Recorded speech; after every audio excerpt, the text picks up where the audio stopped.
Major General Ambrose Ransom Wright was born April 26, 1826 in Louisville, Georgia. He was the son of an early Georgia politician, and he himself started studying law at the age of 14. Wright soon had his own successful law practice and became involved in politics. In 1860, he moved to Augusta and established another practice with William Gibson. Rance, as he was called by his friends, was an early supporter of secession and was appointed by the newly formed Confederate government as commissioner to Maryland in efforts to convince that state to secede. Unsuccessful, Wright returned to Augusta and joined the Army as a colonel. He served in the Army of Northern Virginia and was soon promoted to brigadier general. Wright was a brash and daring commander, some might say too daring. He was wounded at Antietam and again at Chancellorsville. His most famous action took place the second day at Gettysburg. His regiment attacked the center of the Union line and had some measure of success pushing back the opposing troops defending Cemetery Ridge. The attack, however, was unsupported, and Wright's brigade was forced to retreat, suffering heavy casualties. After the battle, Rance was highly critical of his fellow commanders and their lack of support at Gettysburg. Wright was so vocal in his criticism, he was eventually court-martialed for his unbridled remarks. Wright returned to Augusta and was elected to the Georgia Senate, serving as its president. He returned to command of his troops in Virginia and remained in active service until November 1864.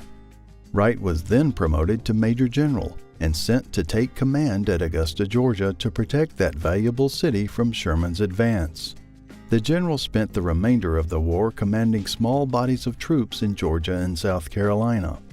At the end of the war, he helped prevent Augusta's stores from being looted by ex-Confederate soldiers who were angry at not being paid for their service.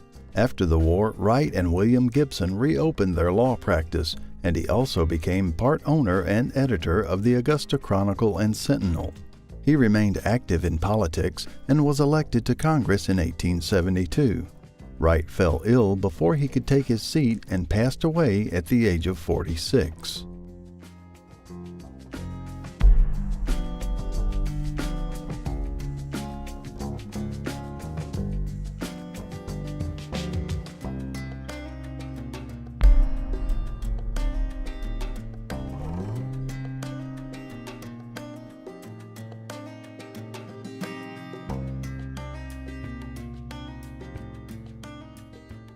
Brigadier General Edward Porter Alexander was born May 26, 1835 in Washington, Georgia.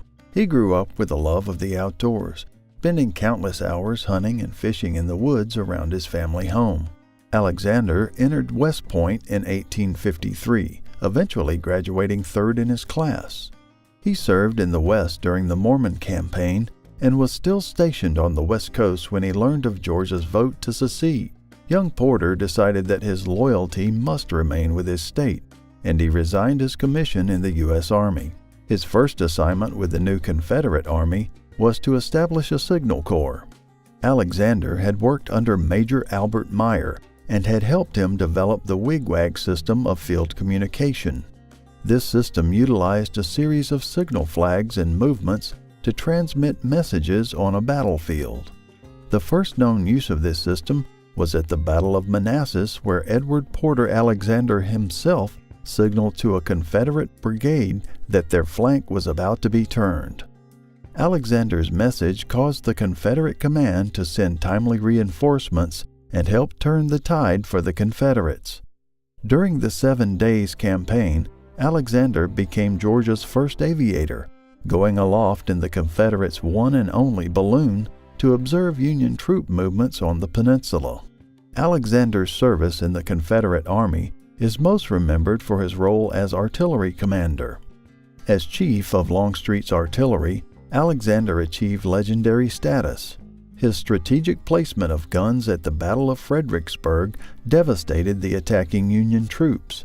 He fought throughout the war with Longstreet's corps. At Gettysburg, he commanded the barrage that preceded Pickett's charge and famously exchanged notes with Longstreet, who refused to accept the responsibility of issuing the command. Alexander was wounded during the siege of Petersburg, but was soon back at his command and was on hand at Appomattox when Lee surrendered the army and effectively ended the war. After the Civil War, Alexander returned to his home in Washington and eventually became a successful businessman in Augusta. In 1897, he was sent by President Grover Cleveland to Central America to settle the border dispute between Costa Rica and Nicaragua. Alexander stayed in Central America for 2 years writing his well-known Military Memoirs of a Confederate while he was there. The U.S. Army Signal Corps headquarters is located at Fort Gordon in Augusta, Georgia. Part of this facility, Alexander Hall, is named in honor of Porter, the first Army officer to send a signal message on the battlefield.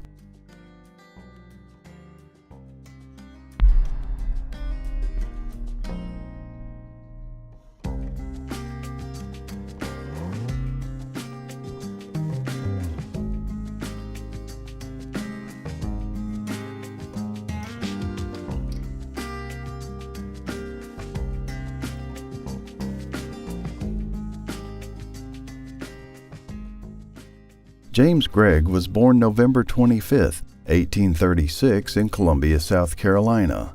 He was born into a successful family, the son of the industrialist William Gregg. The senior Gregg had moved from Virginia and brought with him vast mechanical skills he had learned as a jeweler, silversmith, and watchmaker. He was an early proponent of the industrialization of the southern states and planned to build a workers' community centered around a large cotton mill. He found the spot for his dream in the Horse Creek Valley and called it Graniteville. William Gregg opened his mill in 1847 and is considered the father of Southern cotton manufacturing. James Gregg was William's second son, and he was set to become a leader in the textile industry. He was not only born into South Carolina's cotton royalty, but he married into it as well. His father-in-law, Governor James Henry Hammond, was a large plantation owner and had famously gone before the U.S. Senate and stated, "Cotton is king, you dare not make war on cotton." With the necessities brought about from the Civil War, Graniteville's textiles were in high demand. The mills were spared the destruction faced by so many other Southern factories, and after the war, the Greggs were set for even further success. In the latter half of the 19th century, the textile industry exploded in the South.